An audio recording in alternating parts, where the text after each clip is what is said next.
up, Dustin? Dustin, another fight week, but this time no salon quality hair. What happened? Why the buzz cut? Buzzed it off, man. I don't know. It's time to change it up.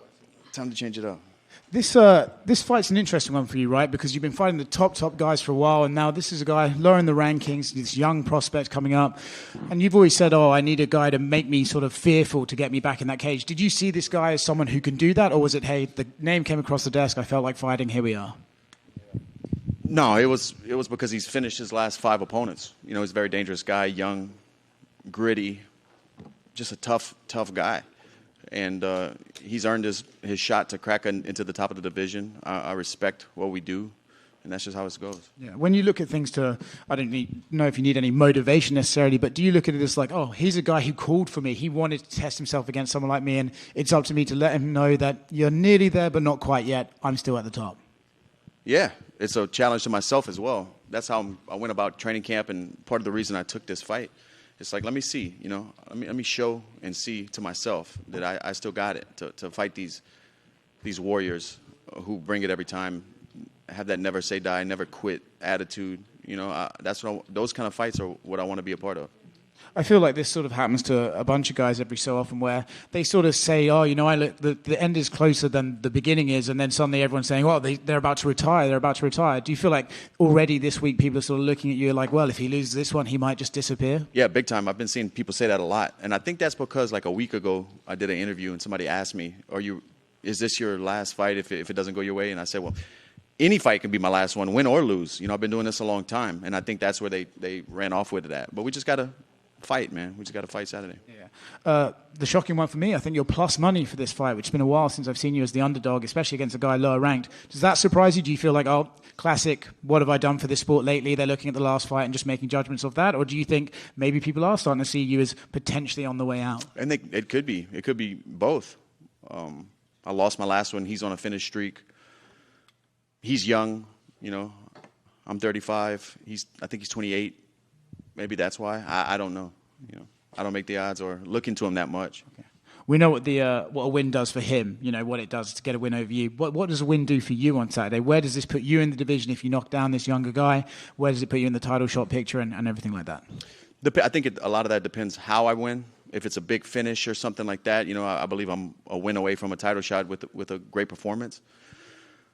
But it rights the ship. It gets me back in the win column, and we take it from there. I try not to look too far past these fights because Saturday isn't here yet. We got to go out there and do the damn thing. And then Sunday, that's when we reassess and see really where we're at and what's next. Dustin, we're here. I can't remember if it was the countdown or an embedded or whatever, but you said something along the lines of, I remember when I wanted my shot and someone gave me a shot and now he's looking for his shot. So I'm curious, what fight did you go through that, you felt like, this guy is giving me my shot and then you got past it and that catapulted you? I think if I had to pinpoint one moment, it might have been when I fought Eddie Alvarez in Dallas. He was a former world champion. I had put a streak together. I don't remember exactly where I was, like record-wise, or my last fights before that, but that was my opportunity to fight a world champion, a guy who I grew up watching fight, in Japan, in Dream, and back when HD Nets were playing fights. Eddie's a legend, man. And to stand across from him was like, your idols become your rivals thing. It's like, wow, here we are. He gave me my shot. This legend of the sport gave me my shot. And from that, I think it was just up. Bigger fights, bigger names for me. So do you think that he'll go through something like that standing opposite of you? Because, you are a name that he wanted to fight specifically. Right. I don't know. I don't know what's going on between his ears, but we'll see. Everybody's different. I'm curious, what do you make of this? Like, there's a lot of lightweight fights coming up, but it does seem like a lot of, like, you, RDA, Charles, like, you're fighting this new generation of fighters. Like, RDA's fighting your teammate Gamrot, and Charles is fighting Armin. So what do you make of this, like, kind of old guard of lightweight kind of drawing the line in the sand against these up-and-coming guys? It's great to see, It keeps the sport moving, and that's just the way this goes. That's the nature of what we do, Father Time. Just last one for me. Can I get your thoughts on the main event between Sean and Cheeto? Yeah, that's an exciting fight, man. I know Sean is the favorite by the odds makers, but it's a coin toss for me, because Cheeto did beat him. I don't care what anybody says, and I'm a fan of both guys. I'm excited to watch the fight. I actually do have one more. You fought a lot of like international opponents. Like you fought Habib, you fought Charles, and normally when you fight a guy like that's that popular from a country, like their fans can kind of, you know, they lash out at you not because they dislike you, but you're fighting their guy. Benoit seems incredibly popular in French. So I'm curious, how have the French fans received you and treated you since, you know, this fight was announced? Oh man, since the fight was announced, it's like my Twitter and Instagram is like full of French fans. Like, and I understand. Root for your guy, man. Dustin, over here. Just real quick. A few weeks ago, you kind of spooked us, saying that this bout was off, but then it was shortly, I guess, back on. Can you explain to us what happened then? Just some miscommunication. I don't want to really get into it, but just some miscommunication. We got it all figured out. Got it. And you mentioned if you get a big win on Saturday, you're probably one more fight away from fighting for the belt. But aside from the belt, is there any sort of side quests or any things that you like to cross off from your bucket list, MMA, before it's all said and done? Side missions? Yep. No,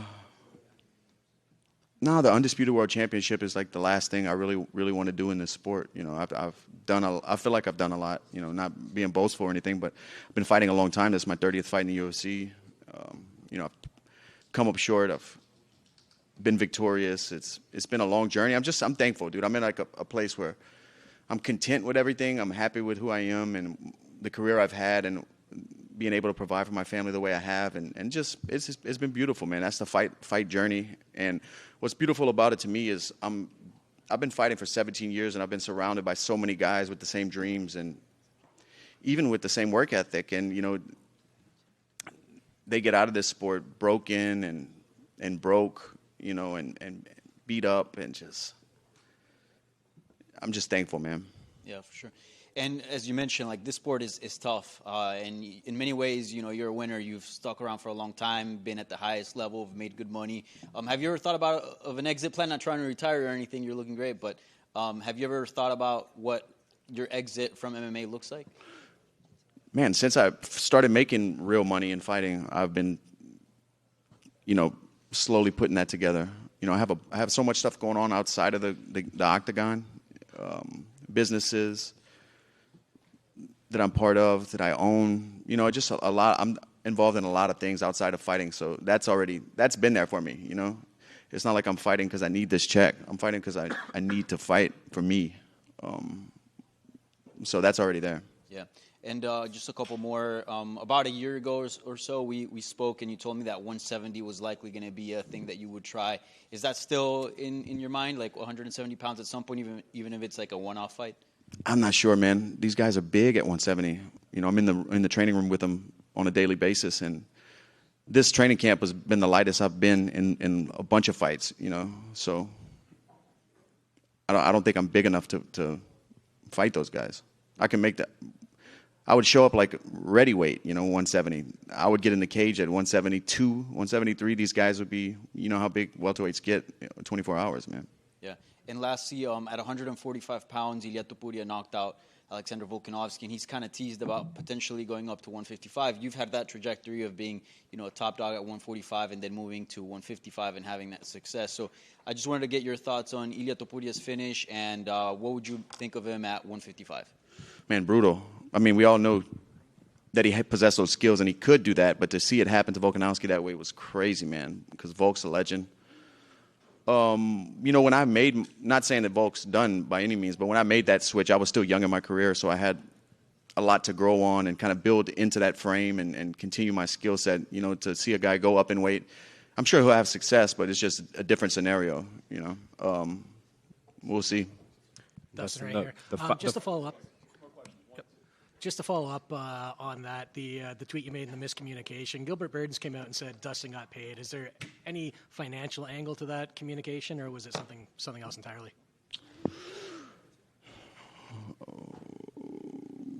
It was just misunderstanding, man. Fair enough. And yeah, we don't need to be watching pockets, you know.